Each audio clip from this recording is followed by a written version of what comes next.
Morning, good afternoon, good evening. Hey guys, welcome to another edition of New You, New Life with your coach Jono. Today we're going to talk about something I think everybody right now is going through, or most of us have experienced at one point in our life where we feel a bit stuck. We feel about, hey, there's no progression. So I've got some tips I would like you to consider. 12 tips to consider if you feel stuck. Number one, radical acceptance for your feelings. So whether you're feeling sad, whether you're feeling angry, it doesn't mean you're happy about these feelings, but they're there and you want to embrace them.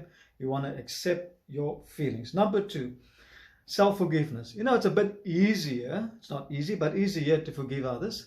What about yourself? What about saying, hey, you've made a mistake and that's okay. And I think that's so needed if you feel stuck. Because that means that you're either holding on to what you've done, and it could mean that you don't really like yourself so much. So self-forgiveness is really about accepting yourself also. Then find your passion. What is that thing that makes you wake up every morning? What is that thing you're putting time and effort and energy into? That's your passion. So you got to discover what that is. Cultivate the positive in your life. That doesn't mean that there's negative things and you're denying them. It just means that you're focusing on the positive and you're developing them. You want to cultivate those positive things in your life.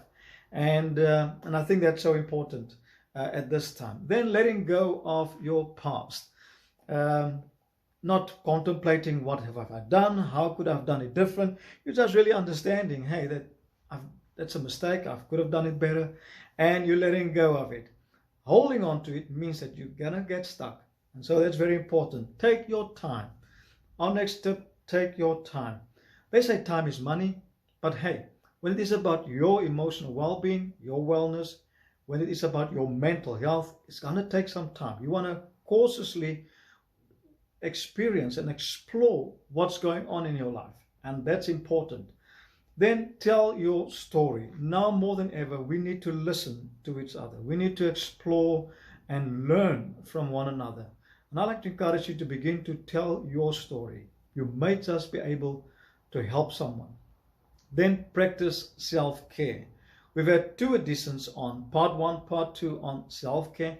And I think for this part, I would just like to say that self-care really also includes healthy boundaries, putting down healthy boundaries, and people-pleasing. Stop the people-pleasing. That is so dangerous for you and your well-being. So very important to do those things without feeling guilty.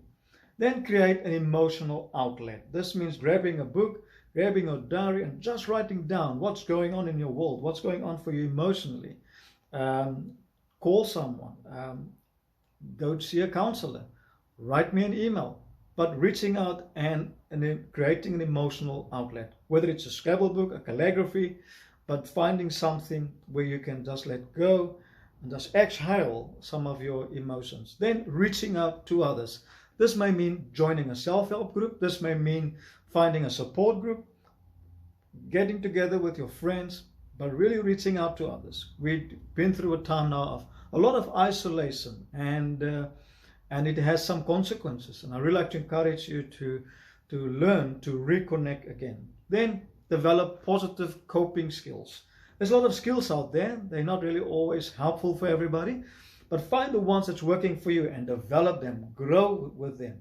Explore them some more and own it, and you will find that it will help you to move forward. Then finally, finding again who you are and rediscover what you want. This is so important. The big I, identity. This is your coach Jono. I really hope these tips help you. Please subscribe, invite your friends, email jstherapy@gmail.com. We would love to hear from you. Keep well.